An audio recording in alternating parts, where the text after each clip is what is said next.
할렐루야.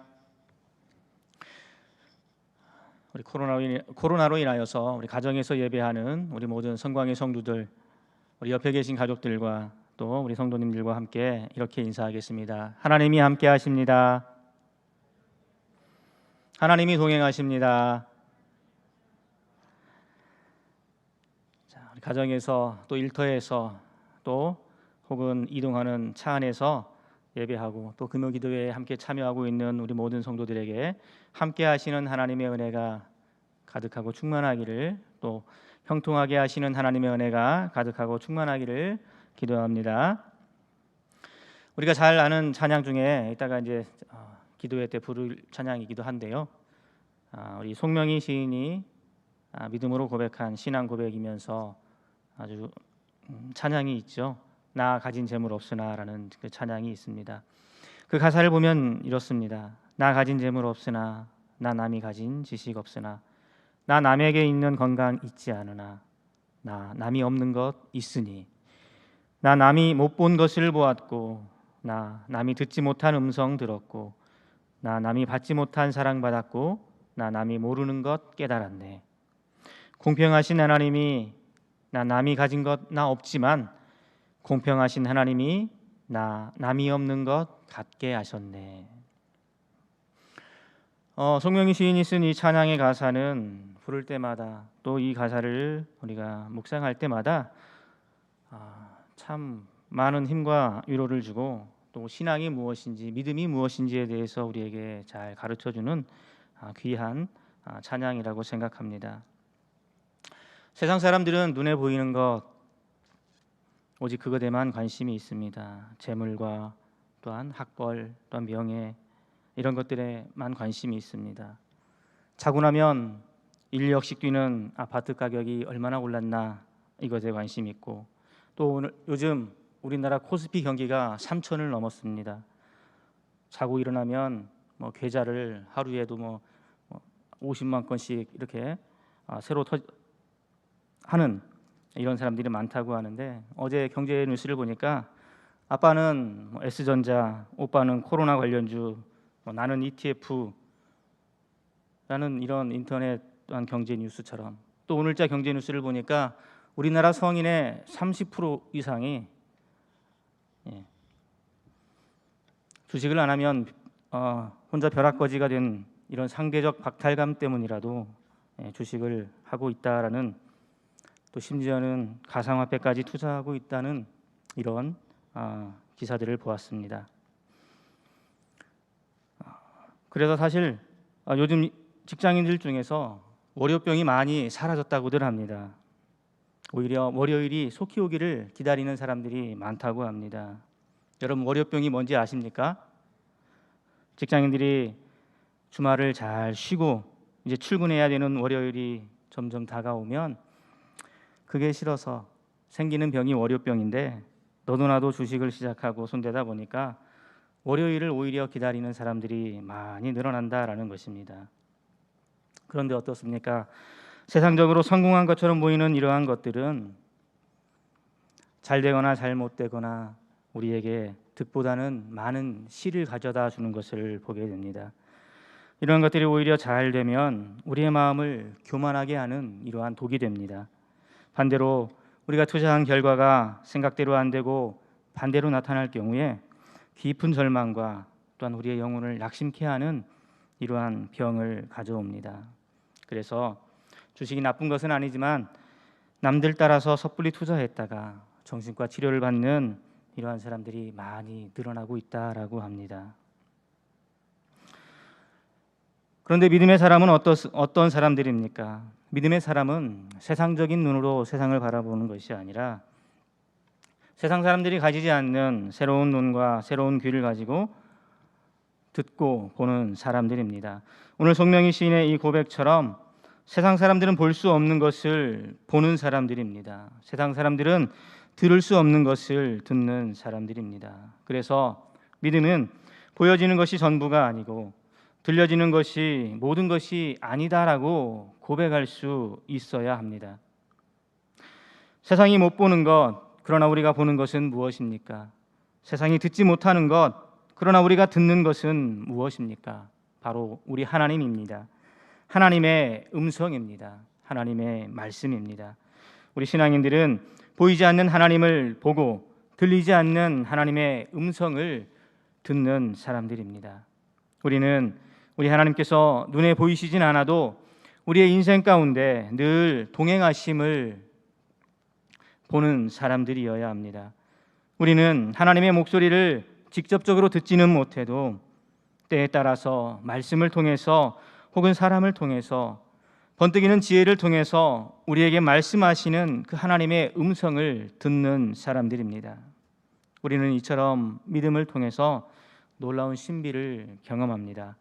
다른 사람들은 행운이다, 운이 좋았다 라고 말할 수 있지만 우리는 그 안에서 주님의 인도하심을 바라보며 감사하고, 다른 사람들은 그저 불행하다, 불행이다 라고 말하지만 우리는 그 안에서도 주님의 위로하심과 회복시키심을 바라보며 감사하는 것입니다.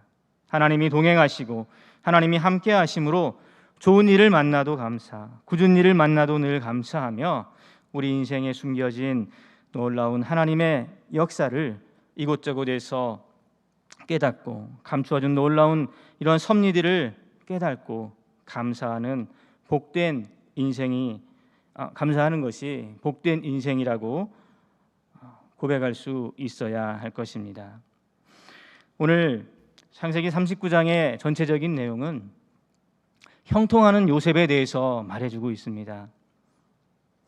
39장 2절에도 보면 하나님이 요셉을 형통케 하였다라고 말씀하고 있고, 또 마지막에도 보면 하나님이 요셉과 함께함으로 그 모든 삶이 형통하다라고 말하고 있습니다. 그 요셉의 형통한 삶 가운데에서 오늘 요셉의 생애 가운데 있었던 단편적인 일화를 보여주고 있는데, 이 말씀을 통해서도 요셉과 동행하시고 형통케 하시는 그 하나님을 잘 나타내 주고 있습니다. 오늘 우리가 요셉의 생애를 살펴보면 참으로 굵직굵직한 큰 사건들이 많이 있음을 알게 됩니다. 그러나 그때마다 하나님께서 일하시고 계심을, 하나님께서 동행하고 계심을 찾아볼 수 있습니다. 오늘 요셉과 함께 하시는 그 하나님은 오늘 우리의 삶 속에서도 동일하게 역사하고 계신 줄로 믿습니다.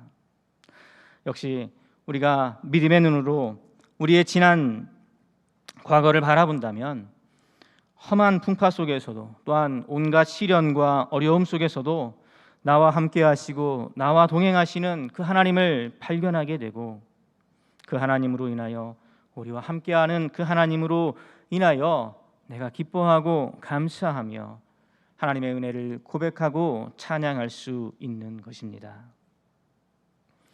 여러분, 오늘 이 본문을 제가 13절부터 읽었는데요, 이 오늘 본문의 기사가 만일 여러분들에 관한 이야기다라고 한번 가정하고, 한번 이 주인공의 이름을 그리고 시대를 바꾸어서 오늘자 인터넷 뉴스에 내 이름을 넣어서, 또한 나의 상황과 형편에 이렇게 바꾸어서 이러한 기사가 한번 인터넷 뉴스에 떴다라고 가정해 보시기를 바랍니다. 아주 생각하기도 싫은 끔찍한 일일 것입니다. 여기에 언급된 남녀 주인공은 아주 대서특필이 될 것이고, 특히나 요즘 너무나도 민감한 성추문, 아니 입에 담기도 불편한 그 강간 미수 사건의 주인공이 되어버린 이 주인공을 바라볼 때마다, 아니 이 주인공이 내가 되었다라고 생각할 때 억장이 무너지고 정말 하늘이 노래지는 경험을 할 것입니다. 우리 속담에 아니 땐 굴뚝에 연기 날까라는 속담도 있지만, 오늘 우리가 함께 봉독했던 이 본문의 내용, 이 정도의 기사와 그다음에 정황 증거, 요셉이 버려두고 간 이 옷, 그리고 성추문 당했다고 직접적으로 고발하는 이 고위직 장군 사모님의 증언이 결합되어지면, 이거는 누가 보더라도 이 장군님 댁 젊은 총각 집사가 잘못한 것이 됩니다. 넘지 말아야 될 선을 넘은 것이 됩니다. 그 인생은 이제 끝났다, 종쳤다라고 기정사실화하고 사람들의 가십거리에 오랫동안 회자되면서 그 주인공은 평생 동안 큰 고통 속에 살아가게 될 것입니다. 그런데 사실은 어떻습니까? 요셉은 바로의 신하 친위대장 애굽 사람 보디발의 아내로부터 그 치명적인 아내의 유혹을 뿌리치고 자신을 믿고 등용해준 그 주인 보디발과의 남자로서의 의리를 지키기 위해서, 아니 그보다는 더 나아가서 하나님께서 함께하는 사람으로서 다른 것은 다 용납할지라도 그 유혹만큼은 절대로 받아줄 수 없었기 때문에 자기의 신분을 상징하는 그 옷을 버려두고서라도 황급히 도망쳐 나온 것입니다. 물론 후대에 성경을 읽는 우리 독자들은 이 이야기를 너무 잘 알아서 당연히 요셉이 그러지 않았다라는 것을 우리는 믿고 읽습니다.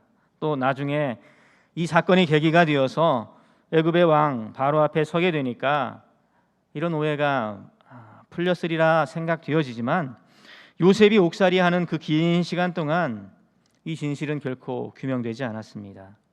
아니, 알면서도 묻혔습니다. 그래서 요셉은 억울한 옥살이를 계속 해야만 했습니다. 여러분, 사람이 이런 억울한 일을 당하면 어떻게 됩니까? 그 결백을 증명하기 위해서 온갖 노력을 다 해야 합니다. 그게 정상입니다. 할 수 있는 모든 것을 동원해서 이 억울함을 풀기 위해서 백방으로 뛰어다니고 하소연하고 호소해야 합니다. 더럽혀진 명예만이라도 회복되어지기를 바라며 힘든 시간, 긴 싸움을 싸워나갑니다. 그리고 그 긴 시간은 참으로 고통스러운 그런 절망의 시간인 것입니다.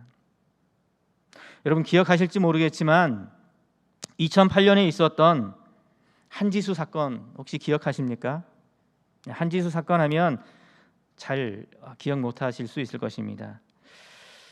이 사건의 주인공인 한지수라는 여성은 평소에 이 다이빙 강사 다이빙의 취미를 가지고 또 이 다이빙 강사 자격증을 따기 위해서 온두라스라는 그 섬에서 이렇게 이제 그 다이빙과 관련된 것들을 공부하고 배우며 머물게 되었습니다. 하지만 그곳에서 이제 억울하게 살인죄의 누명을 쓰게 되었고, 전혀 살인과 관계없는 이 한지수라는 여성은 온두라스 감옥 그 법원에서 30년이라는 형량을 구형받고 그 감옥에서 수감 생활을 하게 됩니다. 이 여성의 억울한 사연이 그 가족들에 의해서, 또 이제 그때가 되면 또 이렇게 이제 인터넷이 좀 발달이 되고 또 이렇게 SNS를 통해서 많이 돌아다니다 보니까 결국에는 이게 온 국민적인 관심을 얻게 됩니다. 그리고 TV에서 이 억울한 여인의 이 누명에 대해서 집중적으로 보도하게 되니까 이제 나라에서도 정부에서도 전문가들을 파견해서 이 억울하게 옥살이를 하고 있는 이 한지수라는 여인을 이 여인의 무죄를 입증하기 위해서 백방으로 애를 쓴 사건들이 있습니다. 그리고 1년 반 만에 다행히 이 무죄를 입증하는 자료를 찾아내고 이제 무사 귀환한 사건이 바로 2008년에 있었던 한지수 사건입니다. 여러분 어떻습니까? 심지어 1999년에 있었던 그 삼례 나라 슈퍼 살인 사건, 이것도 2016년에 진범이 나타나서 이 억울한 살인죄를 뒤집어쓰고 옥살이를 하던 이 범인들은 17년 만에 그 누명을 벗었습니다. 여러분들 잘 아는 그 살인의 추억이라는 영화에 정말 평생 잡히지 않을 것만 같았던 그 진범이 무려 30년이 넘는 시간 만에 나타났습니다. 그리고 그로 인하여서 이 억울하게 옥살이하던 이 사람의 억울함이 드디어 만천하에 드러났습니다. 여러분, 이렇게 억울하게 옥살이를 하는 사람들이 우리 주변 가운데, 우리 세상 가운데 얼마나 많이 있습니까? 이렇게 억울한 사건들을 당한다면 정말 억울해서라도 잠이 오지 않을 것입니다. 원통하고 분할 것입니다. 그런데 오늘 요셉은 이런 억울한 일을 당했음에도 불구하고 성경은 오히려 요셉의 삶을 무엇이라고 말하고 있느냐? 그 삶이 형통하였다라고 증거하고 있습니다. 아니, 옥중 생활이 뭐가 그렇게 즐거운지 싱글벙글하고 콧노래 부르고 오히려 간수장에게 은혜를 받아서 옥중에서도 제반 사무를 다 맡아서 일하는 범사의 형통한 삶을 살았다라고 성경은 증거하고 있습니다. 여러분, 요셉의 이 삶이, 이 형통한 삶의 비결이 궁금하지 않으십니까? 오늘 저와 여러분은 요셉의 무엇이 이 억울한 옥살이 중에서도 형통하게 했는지, 찬송하게 했는지, 콧노래를 부르게 했는지, 그 비결을 함께 찾고 또한 은혜 나누는 그런 시간 되기를 바랍니다. 그렇다면 요셉이 억울한 옥중에서도 형통할 수 있었던 그 첫 번째 이유는 무엇이겠습니까? 첫 번째 이유는 원망하지 않았다라는 사실입니다. 그렇습니다. 요셉은 현실을 원망하지 않았습니다. 오늘 말씀을 아무리 찾아보아도 요셉이 자기를 모함한 보디발의 아내나 보디발을 원망했다라는, 아니, 이와 비슷한 기록은 전혀 찾아볼 수 없습니다. 그렇다고 하나님을 원망했다라는 말은 더더욱 나타나지 않습니다. 대부분의 사람들은 이 정도의 사건에 휘말리면, 아니, 나는 그런 사람이 아닙니다 라고 변명을 하거나 왜 내 말을 믿지 못하느냐라고 세상을 향해서 원망할 수 있습니다. 더 나아가 한을 품고 분노를 품고 불평할 수 있습니다. 저 미국에서 병역법을 위반했던 한 젊은 크리스천이 요즘에 참 한을 품고 이렇게 분노하고 불평하는 것을 볼 때 참 안타까운 마음이 듭니다. 하지만 요셉은 누구도 원망하지 않았습니다. 하나님을 향해서도 원망하지 않았습니다. 이것은 바로 요셉 앞에 이해할 수 없는 일이 벌어졌지만 그 모든 현실을 요셉은 그대로 직시하고 받아들였다라는 것을 우리에게 보여줍니다. 왜 내게 이런 일이 일어났느냐고 원망하고 불평하는 것을 통해서는 결코 그 문제를 해결할 수 없다라는 사실입니다. 현실을 있는 그대로 받아들이고 그 다음에 내가 무엇을 할 것인가, 어떻게 할 것인가, 그 다음 수를 찾는 것이 중요하다라는 것을 말해주고 있습니다. 사랑하는 성도 여러분, 혹은 함께 예배하는 우리 사랑하는 성광의 성도 여러분, 혹시라도 억울한 일이 있습니까? 억울한 사건에 휘말린 적이 있습니까? 그것을 이겨내려면 원망하는 마음, 복수하겠다는 마음, 이런 마음들을 다 내려놓으시기 바랍니다. 이런 마음들을 다 버리시기를 바랍니다. 현실을 있는 그대로 받아들이고 직면하면서 요셉과 같이 믿음의 눈을 갖는 저와 여러분 되시기를 주님의 이름으로 축원합니다. 요셉은 믿음의 눈으로 그렇다면 무엇을 바라보았습니까? 20절 하반절 21절 이어지는 그 본문을 보면 요셉은 하나님이 함께 하심을 바라보았음을 알게 됩니다. 요셉이 옥에 갇혔으나 여호와께서 요셉과 함께 하시고, 요셉의 지금 자리가 어디입니까? 감옥입니다. 그 자리는 절망의 자리요, 좌절할 수밖에 없는 자리입니다. 그런데 요셉이 그 절망을 극복할 수 있었던 것은 여호와께서 요셉과 함께 하신다라는 그 사실을 바라보았기 때문입니다. 우리가 어렵고 힘들 때 하나님이 우리와 함께 하신다, 임마누엘의 하나님이 나의 하나님 되심을 볼 수만 있다면, 그 임마누엘의 하나님을 믿을 수만 있다면 그 사실 하나만으로도 얼마나 큰 위로가 되고 힘이 되는지 모릅니다. 요셉도 마찬가지입니다. 나와 함께 하시는 하나님을 믿음의 눈으로 바라보았다라는 것입니다. 그런데 하나님이 함께 하심이 어떻게 요셉의 그 삶 가운데 나타나고 있습니까? 그에게 인자를 더하사 간수장에게 은혜를 받게 하였습니다. 옥에 갇힌 요셉에게 하나님은 함께 하시고 무엇을 더하셨냐면 인자를 더하셨다라고 말합니다. 여러분, 인자를 더하셨다라는 것이 무슨 말입니까? 이거를 궁금해서 세번역 성경으로 이 본문을 보았더니 거기에 어떻게 기록이 되어 있느냐, 하나님이 한결같이 사랑하셨다라고 이 부분을 번역하고 있습니다.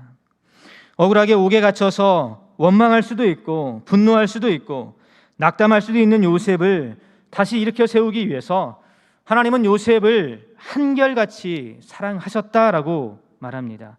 하나님의 사랑을 확인시켜주고 이전보다 더 큰 사랑으로 내가 너를 한결같이 사랑한다라는 그 사랑을 확인시켜 주셨다는 것입니다. 그래서 그 사랑으로 말미암아 요셉은 비록 옥에 갇혔지만 절망하거나 낙담하지 않고 그 속에서도 평안을 누리고 기뻐하며 할 수 있는 한 최선의 삶을 살 수 있었던 것입니다. 그래서 옥에 있는 모든 사람들로부터 인정받고 그가 하는 모든 일들마다 형통케 된 줄로 믿습니다. 여러분, 사랑이 이렇게 중요합니다. 한결같은 사랑이 중요합니다. 변함없는 사랑이 이렇게 중요합니다. 저도 성관교회에 와서 우리 성관교회 성도들로부터 참 많은 사랑을 받았습니다. 한결같은 사랑을 받았습니다. 변함없는 사랑을 많이 받았습니다. 분명히 저에게 여러 가지 단점들이 보이고 부족한 많은 모습들이 보였지만 그 모든 것들을 용납해 주시고 오히려 위에서 기도해 주시는 우리 권사님, 집사님, 우리 장로님들의, 우리 성도님들의 그 한결같은 사랑이 오늘 저를 있게 만들었습니다. 사도 바울은 뭐라고 고백합니까? 로마서 8장 35절에서 이렇게 이야기합니다. 누가 우리를 그리스도의 사랑에서 끊으리요? 환난이나 공고나 핍박이나 기근이나 적신이나 위험이나 칼이랴. 그리고 이어지는 37절에서 그러나 이 모든 일에 우리를 사랑하시는 이로 말미암아 우리가 넉넉히 이기느니라 라고 증거하고 있습니다. 사랑하는 성도 여러분, 우리를 사랑하시는 이로 말미암아 넉넉히 이길 수 있는 성광의 모든 우리 성도들 될 줄로 믿습니다. 하나님의 한결같은 사랑하심이 저와 여러분으로 하여금, 우리로 하여금 어떤 고난과 역경도 넉넉히 이기게 할 줄로 믿습니다. 이렇게 요셉은 감옥에서도 하나님의 함께 하심을 알았습니다. 하나님의 사랑을 알았습니다. 그래서 요셉이 어떻게 행동합니까? 하나님과 동행하는 삶을 살아갑니다. 감옥에서도 하나님과 동행한다? 언제 끝날지 기약도 없는 그 긴 시간을 인내하고 참아낼 수 있었던 비결은 하나님이 함께 하심을 믿고 하나님을 신뢰함으로, 하나님을 믿을 때에, 하나님을 신뢰할 때에 그 감옥이 천국이 되어지고 그곳에서 찬송할 수 있었던 것입니다. 요셉이 어떤 찬송을 불렀을까요? 아마 요즘 같으면 찬송가 438장 이 찬송을 부르지 않았을까 싶습니다. 내 영혼이 은총 입어 중한 죄짐 벗고 보니 슬픔 많은 이 세상도 천국으로 화하도다. 여러분, 억울한 일이 많고 낙심된 일이 많고 슬픔 많은 이 세상도 하나님이 함께 하시면 천국으로 바뀌는 줄 믿습니다. 하나님과 동행하는 삶은 우리가 어느 곳에 있든지 어느 환경에 처하든지 그곳에서 천국을 경험하게 합니다. 오늘 우리의 삶이 얼마나 힘듭니까? 코로나로 인하여서 많은 사람들이 일자리를 잃었습니다. 많은 사람들이 폐업합니다. 또 날로 내려오지 않는 집값과 월세 부담으로 인하여서 절망하고 낙심하는 사람들이 너무나 많습니다. 오늘 우리가 처한 자리가 바로 절망의 자리고, 아니 요셉이 있는 이 감옥과 같은 그런 자리다 할지라도 만일 그 상황 속에서 나와 함께 하시는 하나님, 그 하나님이 나와 함께 하심을 믿는다면, 그리고 그분이 나와 한결같이 나를 사랑하신다는 사실을 믿는다면, 그래서 그분과 동행하는 삶을 산다면 우리는 그 속에서도 희망을 발견하고 그 속에서도 찬송할 수 있는 삶의 천국을 경험할 수 있을 것입니다. 감옥도 천국이 될 수 있다라는 것입니다. 반면에 대궐도, 저 으리으리한 건물도 지옥이 될 수 있습니다. 그 차이는 무엇입니까? 우리에게 주어진 환경의 문제가 아니라 그곳에 하나님이 함께 계시느냐, 내가 하나님과 동행하고 있느냐, 동행하지 않느냐, 거기에 달려있는 문제인 줄로 압니다. 그렇다면 요셉이 감옥에 갇혀서도 하나님과 동행하는 삶을 살 수 있었던 그 근본적인 이유가 무엇이겠습니까? 하나님과 동행하는 삶, 여러분, 하나님과 동행하는 삶을 이야기하면 언능 떠오르는 인물이 있습니다. 누구입니까? 바로 에녹입니다. 에녹은 300년 동안 하나님과 함께 동행하는 삶을 살았습니다. 그런데 에녹이 그렇게 하나님과 동행하는 삶을 살았던 비밀을 히브리서 기자는 히브리서 11장에서 이렇게 말하고 있습니다. 믿음이 없이는 하나님을 기쁘시게 못하나니 하나님께 나아가는 자는 반드시 그가 계신 것과 또한 그가 자기를 찾는 자들에게 상 주시는 이심을 믿어야 할지니라. 여러분, 무엇을 말하고 있습니까? 믿음을 말하고 있습니다. 믿음이 무엇이냐? 곧 하나님을 신뢰하는 것입니다. 하나님에 대한 신뢰입니다. 하나님에 대한 신뢰가 있었기 때문에 하나님이 계시다는 것을 인정하고 또 자기를 찾는 자들에게 상 주시는 하나님이심을 믿고 반응했다라는 것입니다. 하나님과 동행하는 것은 하나님이 나와 함께 하심을 믿고 순간순간마다 어려울 때마다 힘들 때마다 그분의 이름을 부르며 마치 옆에 계신 것처럼 그분의 손을 붙잡고 가는 것을 말합니다. 나 혼자는 도저히 갈 수 없는 길, 내 힘으로는 어찌할 수 없는 길, 그 상황 가운데 서 있을 때 그분의 이름을 부르며 그분의 손을 잡고 가는 것이 바로 동행입니다. 코로나 상황 속에서 정말 한 치 앞도 보이지 않는 절망적인 상황이라 할지라도 거기에 함께 계시는 하나님을 확신하고 힘들 때마다 나의 답답한 사정을 하나님께 아뢰고 그분의 이름을 부르는 것이 하나님과 동행하는 삶입니다. 내 힘으로 어찌할 수 없을 때 크고 작은 모든 일들을 내놓고 하나님께 의논하는 것이 바로 하나님과 동행하는 삶입니다. 내 주변에 아무도 없다라고 생각되는 외로운 시간에도 거기에 나와 함께 하시는 하나님을 믿고 신뢰하는 것, 그것이 바로 하나님과 동행하는 것입니다. 요셉은 감옥에 갇혀서 외롭고 억울한 시간을 보내고 있습니다. 그러나 요셉은 그 힘든 삶의 자리를 하나님과 교제하는 자리로 삼았습니다. 거기서 하나님과 동행하면서 더 깊고 친밀한 교제 가운데 살았습니다. 하나님과 동행하면서 오직 하나님께만 집중하는 그러한 시간을 보냈습니다. 하나님과 동행하는 가운데서 누리는 그런 기쁨이 있었기에 그는 감옥에서도 의연히 나아갈 수 있었던 것입니다. 하나님과 동행하는 사람이 누리는 삶의 기쁨에 대해서 우리 찬송가 442장에서는 이렇게 찬송합니다. 저 장미꽃 위에 아직 맺혀 있을 그때에 귀에 은은히 소리 들리니 주 음성 분명하다. 주가 나와 동행을 하면서 나를 친구 삼으셨네. 우리 서로 받은 그 기쁨을 알 사람이 없도다. 이 찬송의 가사처럼 나를 친구 삼으신 주님과 동행할 때, 그리고 그분과의 교제에서 오는 기쁨을 요셉은 알았습니다. 동행하는 사람이 받는 그 기쁨은 다른 사람은 알 사람이 없다라고 말합니다. 바로 여기에 요셉이 그가 처한 감옥의 자리에서도 절망하지 않고 이길 수 있는 비밀이 있음을 믿으시기를 바랍니다. 마지막으로 하나님과 동행하는 기쁨을 아는 요셉의 삶이 어떻게 나타나고 있습니까? 간수장이 옥중 죄수를 다 요셉의 손에 맡김으로 그 재반 사물을 요셉이 처리하고 간수장은 그의 손에 맡긴 것을 무엇이든지 살펴보지 아니하였으니. 여러분, 무엇을 말합니까? 차가운 겨울, 얼어붙었던 그 요셉의 마음에, 요셉의 인생에 드디어 꽃피는 봄날이 찾아온 것입니다. 초등학교 3학년 교실에서 선생님이 학생들에게 묻습니다. 여러분, 얼음이 녹으면 뭐가 될까요?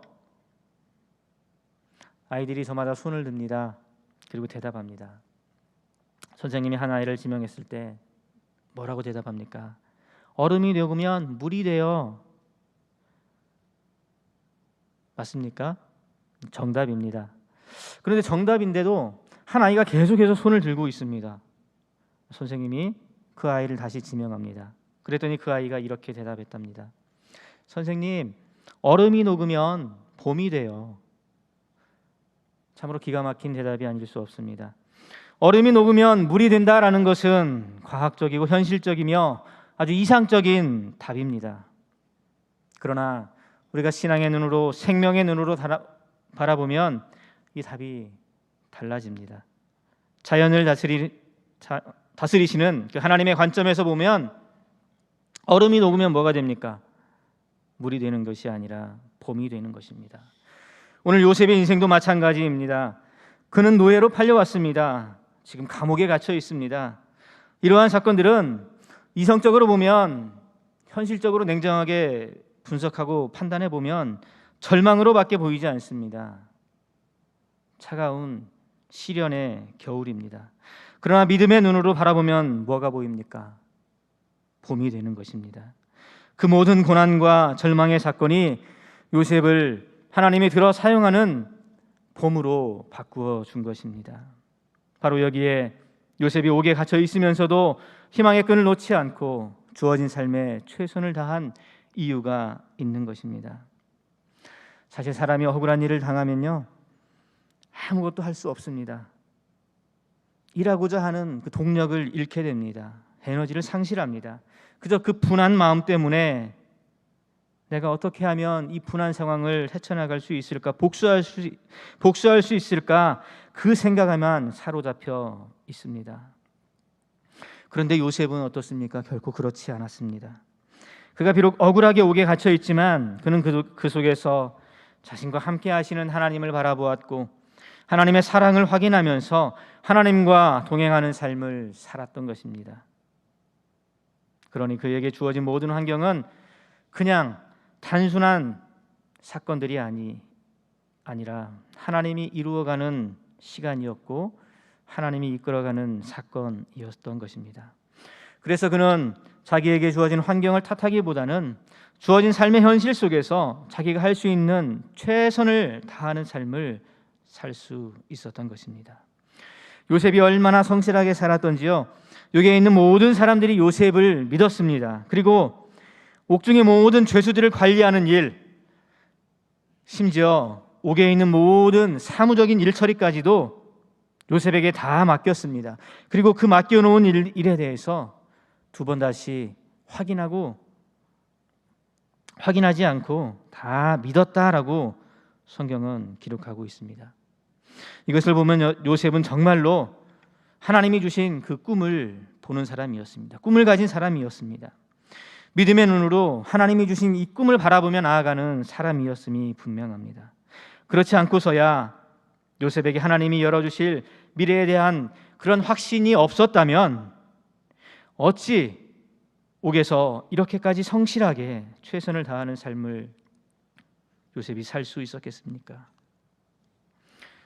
요셉은 생각했습니다. 비록 지금은 내가 억울하게 옥에 갇혀 있지만 언젠가는 하나님이 내게 주신 꿈이 이루어질 날이 올 것이다. 이런 믿음을 가졌기에 감옥이라고 하는 어두운 현실 속에서도 낙심하지 아니하고 소망 가운데 자기가 할 수 있는 최선을 다하는 삶을 살아갈 수 있었던 것입니다. 사랑하는 성광의 성도 여러분, 하나님이 주신 꿈을 가진 사람은, 비전을 가진 사람은 그 꿈 때문에라도, 그 비전 때문에라도 살 수 있음을 믿으시기 바랍니다. 내가 처한 현실이 비록 요셉이 처한 상황처럼 암담하고 절망적이다 할지라도 절대로 낙심하지 아니하고 꿈을 꾸면서 주어진 현실의 삶에서 언제나 성실하게 최선을 다하는 삶을 살아갈 수 있기를 부탁드립니다. 그럴 때 요셉의 인생의 결과가 어떻게 증거되고 있습니까? 여호와께서 그의 범사에 형통케 하셨더라. 창세기 39장 첫 부분과 마지막 부분에서 하나님은 이렇게 증거하고 있습니다. 그의 범사에 형통케 하셨더라. 우리 사랑하는 성광의 식구들도 지금의 자리가 어떠하든지 깊은 절망을 느끼는 그런 자리다 할지라도, 혹은 병상의 자리, 실패의 자리, 낙방의 자리에 있다 할지라도 그 속에서 원망과 불평 대신 함께 하시는 하나님의 뜻을 발견하실 수 있기를 바랍니다. 그리고 한결같이 사랑하시는 그 하나님의 사랑으로 다시 힘을 얻고 일어나서 하나님과 동행하는 삶을 살아갈 수 있기를 바랍니다. 그리고 내게 주어진 삶, 그 하루하루를 최선을 다해 살아갈 때에 그 삶의 마지막이 여호와 하나님께서 그의 범사에 형통케 하셨다라는 이 요셉의 삶처럼 복된 인생, 형통케 하시는 그러한 인생으로 나아갈 수 있기를 주님의 이름으로 축원합니다. 기도하겠습니다. 언제나 우리와 동행하시며 함께 하신다고 약속하신 임마누엘의 하나님, 코로나로 인하여서 너무도 힘들고 고통스러운 상황 속에 있는 지금도 임마누엘의 하나님은 우리와 함께하고 계심을 믿습니다. 주님, 그런데 믿음이 있다고 하면서도 작은 고난과 작은 어려움 앞에서 우리는 쉬이 넘어지고 불평하고 낙심할 때가 많이 있음을 고백합니다. 주님, 우리의 믿음 없음을 용서하여 주시고 우리의 작은 믿음이 험한 시련과 고난의 파도에 쓰러지지 않도록 위하여 중보하여 주시고 동행하여 주시기를 원합니다. 오늘 또 기도의 자리에 나와 함께 부르짖고 기도하기 원하지만 비대면으로 또한 영상으로 가정에서 각자의 삶의 처소와 다양한 삶의 현장에서 예배하고 기도합니다. 주님, 지금 우리가 있는 그 자리가 하나님이 함께 하시는 자리가 되게 하여 주시옵소서. 하나님이 함께 하심을 바라보게 하시며 나와 함께 하시는 하나님과 동행하는 삶으로 인도하여 주시옵소서. 특별히 암 말기를 진단받고 죽음의 그림자와 두려움에 떨고 있는 성도들이 있습니다. 또한 폐업으로 실직으로 어려움 당하고 있는 많은 성도들이 있습니다. 하나님, 내가 너와 함께 한다라는 그 약속의 말씀으로 이겨내고 승리케 하여 주옵소서. 더욱 하나님을 높이고 찬양하며 하나님께 영광 돌리는 귀한 삶 되도록 하나님 사용하여 주시옵소서. 오랜 시간 준비한 취업과 진학 또한 뜻대로 되지 않아서 힘든 시간과 힘든 삶의 자리에 있는 우리 청년들이 있습니다. 주님, 저들의 삶 속에서도 하나님 개입하여 주시기를 원합니다. 요셉처럼 종으로 팔려가는 말도 안 되는 상황이라 할지라도 하나님을 바라보며 그 중심을 잡게 하시고 또한 억울한 누명을 쓰고 옥살이를 한다 하더라도 하나님과 동행하며 지혜롭게 현명하게 행동할 수 있는 믿음의 청년들 되게 하여 주시옵소서. 또 새로운 시작과 새로운 환경을 맞이하는 성도들도 있습니다. 두려워하지 말라, 네가 어디로 가든지 내가 너와 함께하리라는 하나님의 말씀이 그 귓가에 들려지게 하시고 그 말씀이 소망되고 빛이 되어 어떠한 삶의 자리에서도 하나님과 동행하며 늘 형통케 하는 삶이 되도록 인도하여 주옵소서. 하나님, 이 나라를 사랑하여 주시고 기억하여 주시사 코로나 방역을 위해서 많은 어려움 당하고 있는 우리 관계자들에게도 순간순간 지혜를 더하여 주시고 하나님의 선하신 인도하심과 선한 뜻 가운데 협력하게 하시며 잘 극복할 수 있도록 도우시고 역사하여 주옵소서. 우리 한국교회와 한국교회 성도들을 위해서 기도합니다. 예배의 자리에 나오지 못하고 온라인 영상 예배조차 접할 수 없는 환경에 있는 우리의 믿음의 어르신들, 하나님 함께 하시고 동행하여 주시기를 원합니다. 한평생의 삶 동안 이보다 더한 어려움과 고난도 다 이기며 극복하며 지금까지 믿음을 지키며 하나님과 동행하는 삶, 신앙의 삶을 살게 하셨사오니 주님, 언제나 어디서나 기도하고 찬양하며 하나님과 동행하는 끝까지 믿음으로 인내하고 승리하는 우리 믿음의 어르신들 되도록 붙잡아 주시옵시고 하나님 그들의 건강 지켜주시옵시고 상하지 않도록 붙잡아 주옵소서. 감사드리며 예수님 이름으로 기도드립니다. 아멘.